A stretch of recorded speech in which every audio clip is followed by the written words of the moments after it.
Hey guys, welcome back to CLOWNFISH TV. This is Kneon. We're going to talk about the comic book industry because I haven't really dipped in too much on comics over the last couple weeks, but man, things are changing very, very quickly. We're going to talk about IDW getting rid of some more people. Mostly I'm going to talk about IDW and DC. But before I get into that, I'm going to talk more about the Keanu Reeves Berserker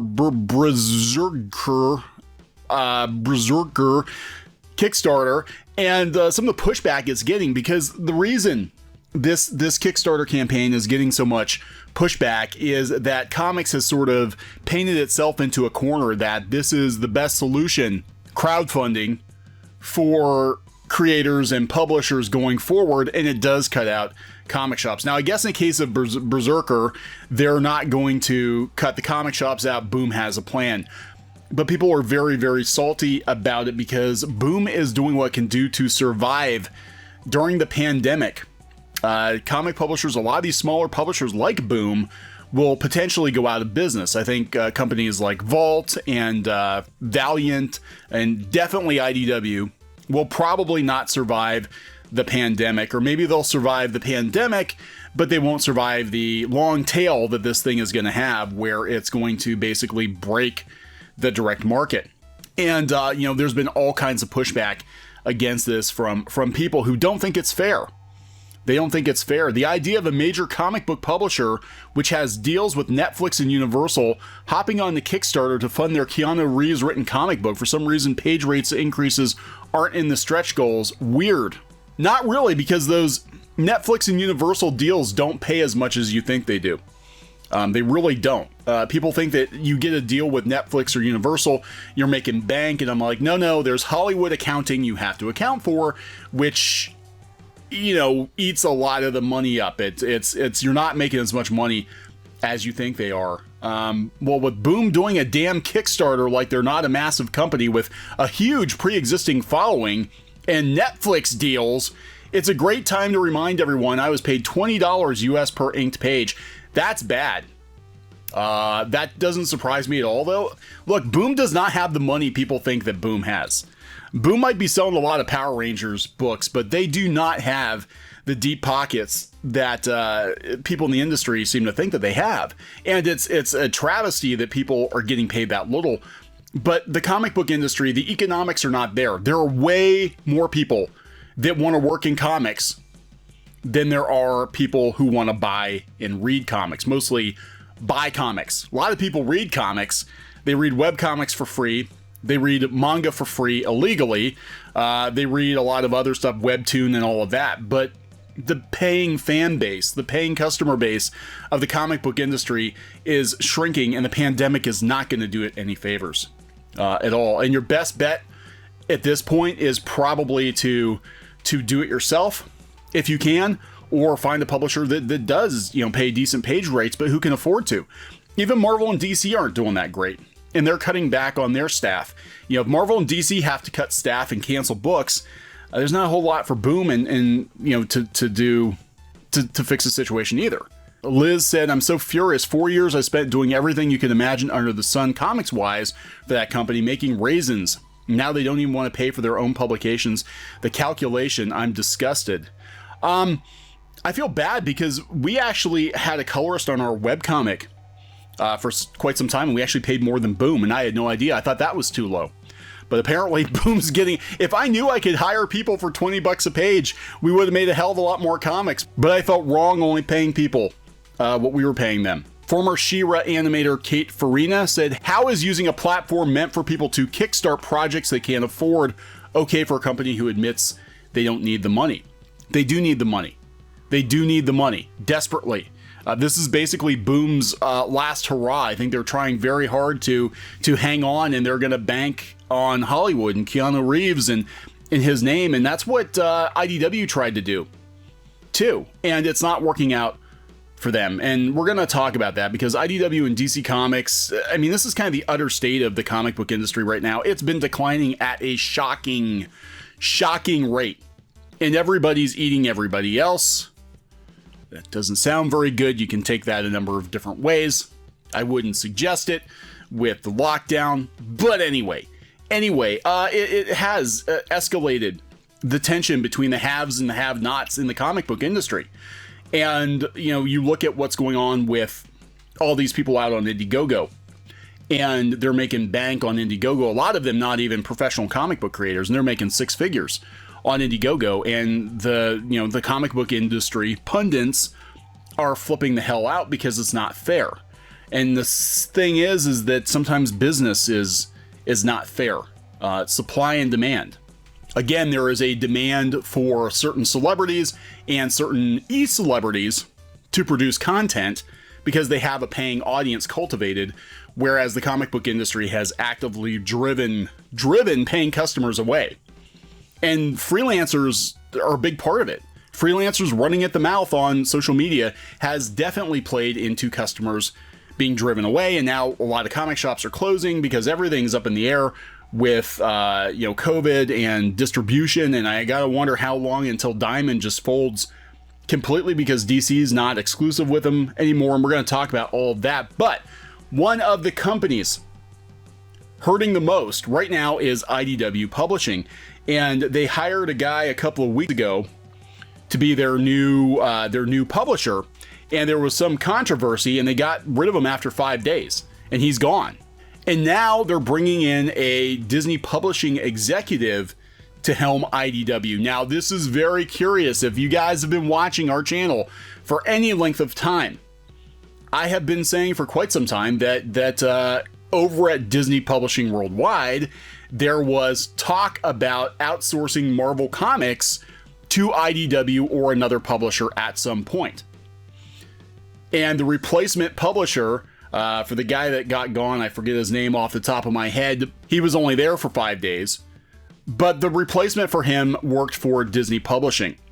Fans and employees of IDW Publishing can breathe easy as IDW announces Disney Publishing Worldwide's executive editor, I think it's Nashi Marsham.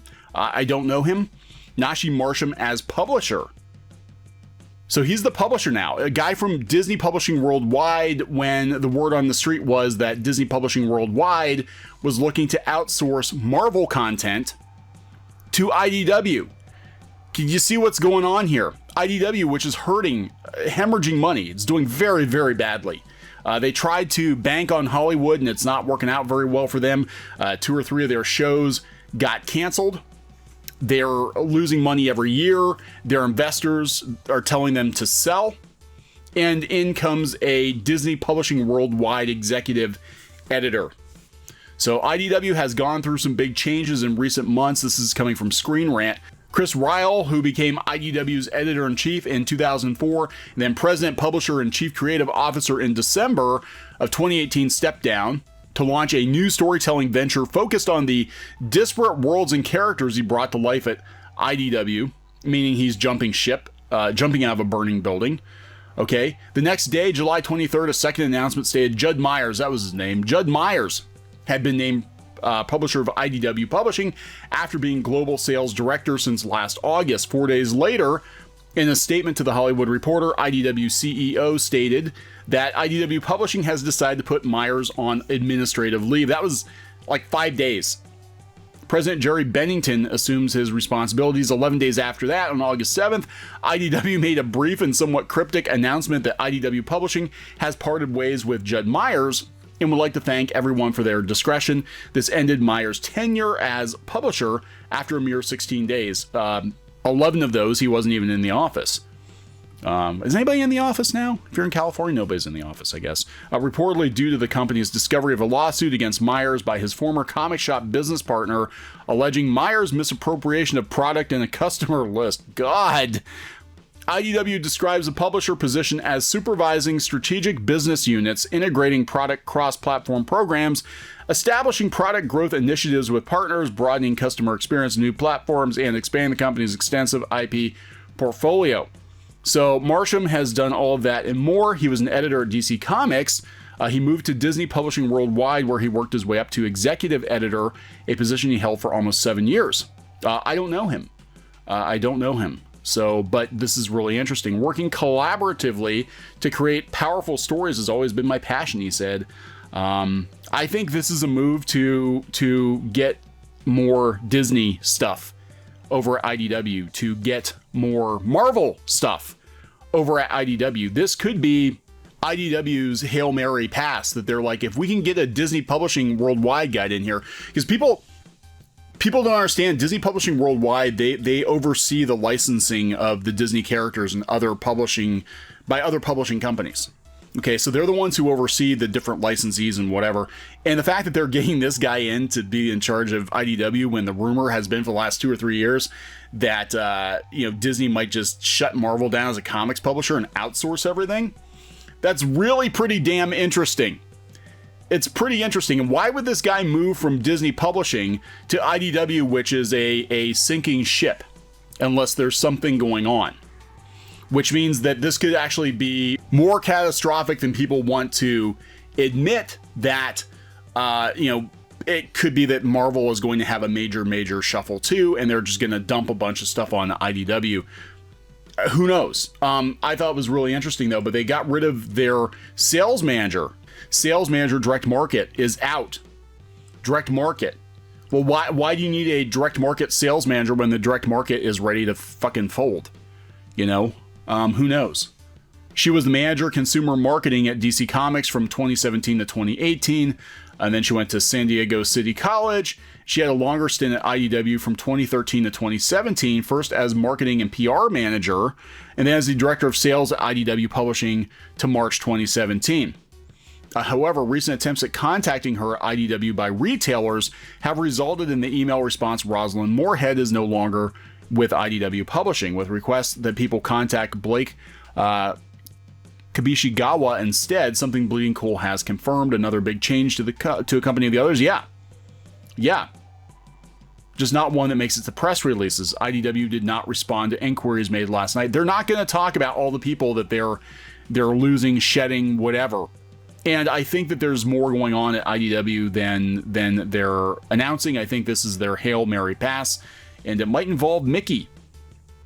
But it seems like they're not really concerned much these days about the direct market, because the direct market is dying.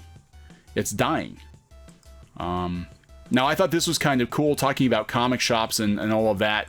That Tommy, the green, white, red, black, whatever Power Ranger, he's Jason David Frank has created his own PPP program to help bring business to comic shops who have been affected by COVID-19. Because, yeah, it's bad. The direct market is in bad shape, and it looks like everybody's giving up.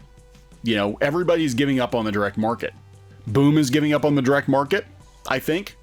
Or they're looking to build Life Raft, and they've seen it was successful with independent creators. And DC, they build a Life Raft. They're getting away from Diamond. And, there's, I don't know what the hell's going on. They hired an esports guy to be in charge of DC now. So I think they're just trying to survive at this point, survive the Warner Media purge. But DC Comics broke with Diamond. They called it a major success. And, you can't really argue. They sold 300,000 copies of the Three Jokers, which I still haven't picked that up yet, but people say it's pretty good. I'm going to have to pick it up. But yeah, they sold 300,000 copies, and that's with the comic shops being down. That's with Diamond having its head up its ass, or at least, curl up in the fetal position underneath the desk. But DC's not banking on Diamond anymore either. And what's going to happen, is eventually the comic shops are going to go away, or they're going to fundamentally change, and they're going to become, vintage pop culture stores, right? Because the comic shops are doing best right now are not relying solely on comics. They're, doing games and collectibles, and Funko's down too. So who the hell knows? But they're dealing in other stuff. And I think there always will be comic shops in some capacity, just not as we've known them, with them getting, brand new material every Tuesday or Wednesday, whatever day of the week you think is comic book day. But yeah, DC, they're like, hey, DC Comics broke with Diamond. They're calling it a major success. They're selling 300,000 copies. 300,000 copies of Three Jokers #1, and they're bringing in an esports guy to basically buy time, I guess. Because Warner Media might shut them down. AT&T might shut them down if they don't start turning some kind of a profit for something. And then IDW is bringing in a Disney guy. So there's definitely something going on here. We had Dirk Wood and Alex Cox jumping ship from IDW to Image Comics. I think these guys know what's going down. I think they know that there's a major change coming, for sure. Now, I don't know if Disney, they're not in a position to buy IDW, but they might just foist off all their superheroes to IDW.